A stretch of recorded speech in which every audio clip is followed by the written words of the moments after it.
Next, I want to talk about the tone knob. We've been listening to it with the tone in high, which is the entire frequency range. We can also, let's bring it down to low to hear the difference.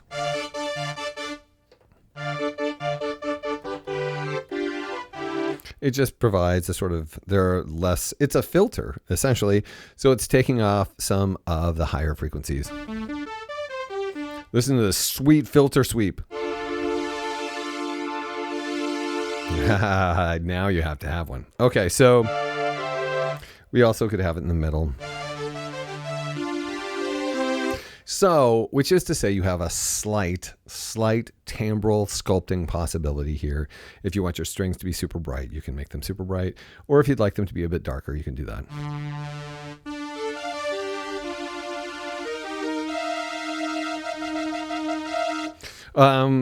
Next, let's talk about the attack. Now, this is where we get into the fact that this is a paraphonic synthesizer. I don't know, and maybe we can do an experiment when we get to the human voice section. I don't know if the human voice has its own amp that is different from the string amp. I'm going to say it must because it has its own attack. So this keyboard might have 2 amps in it. But largely, if we're just dealing with the string section right now, there's 1 amp, which means you only get 1 articulation, and everything that happens while 1 articulation is taking place is unarticulated. As we're about to see, let's bring up the attack on the string section.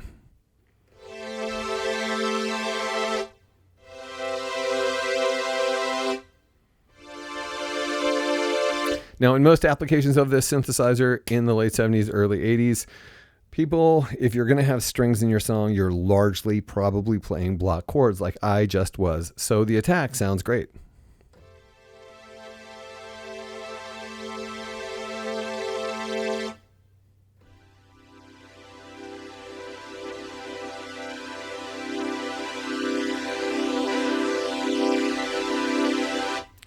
But if you want to hold something and then play something else, that's when your 1 occupied amp can't do anything for you.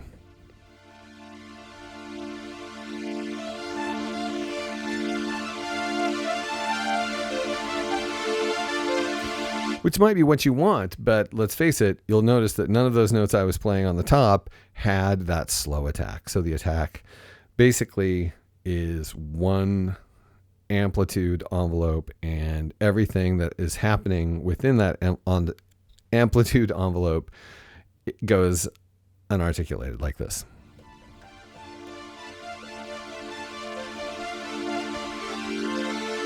Which isn't so bad, but the paraphony shows.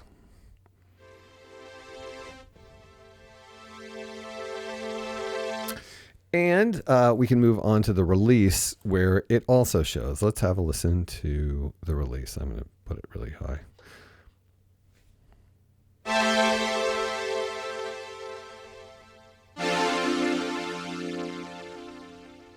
And then about halfway.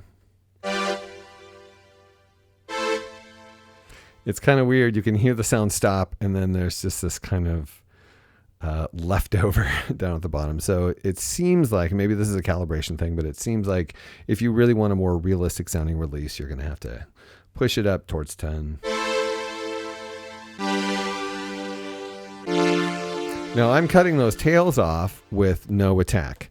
And so you can do that and it doesn't sound weird. But if you do have an attack, listen.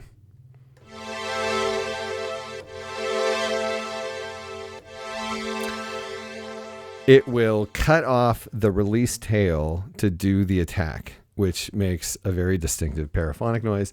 But if you really turn it up, you can get kind of like a backwards effect.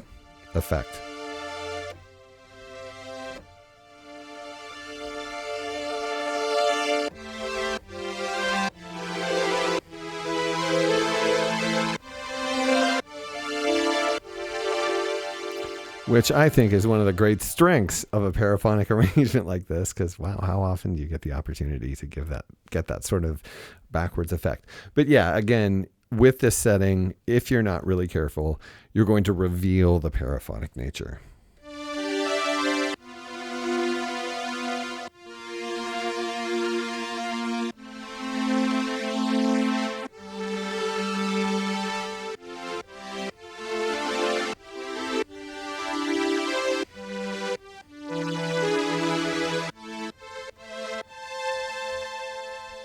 Anyway, so, and this release also, I'm sorry to tell you, but, or maybe not, it doesn't really matter. If you're looking for a vintage keyboard, which this is a reproduction of, you're going to want the vintage things that happen in that keyboard, especially if you're looking for how it was used in various songs, because these things are going to make an appearance and you can say, I can make that effect because I have that vintage architecture. So the release is shared by all three sections, which we'll talk about when we start using all three sections together. The one last thing I want to talk about is the upper and lower situation. So if we have the lower setting, okay, we're in low and we have the lower section activated, you'll notice the top octave doesn't have anything going on. And the way to decode what's happening is you look here, you see low, you follow this little line over to where it says low, and it shows you where the division is. The lower, below that division is the lower section activated by this, which will play. The upper section right now is off, so there's nothing. We could certainly turn that on. And even turn the lower off. Then we would have only what's playing above this orange line, which is the upper.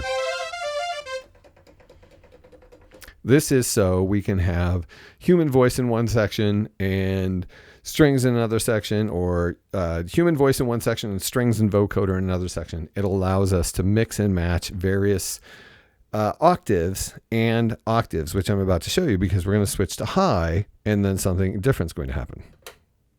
Now we're in high. If we follow the line to high, lower occupies only this lower octave and upper occupies 2 octaves. So it switches. Now upper has 2 octaves and lower has 1 octave, whereas before on low, low had the lower octave, or lower had the lower 2 octaves and upper had the 1 upper octave, and it was an octave higher. So there, see, it's simple. I need to make a graph. So right now, since we have it in high, the upper section has 2 octaves and they are an octave higher than they would have been. See?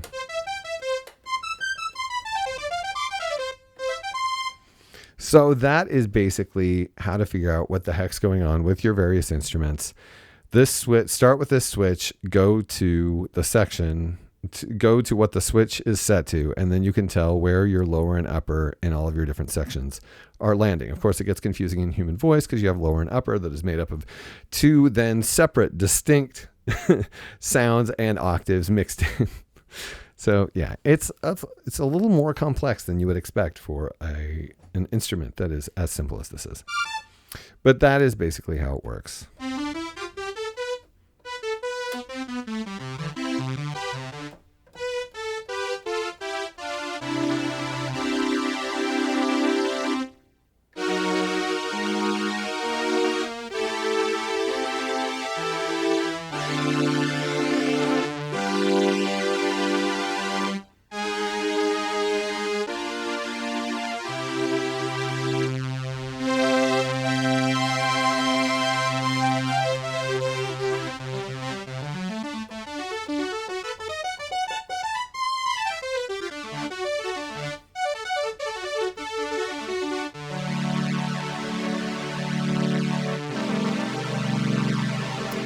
And this is the string section present on the Behringer VC340.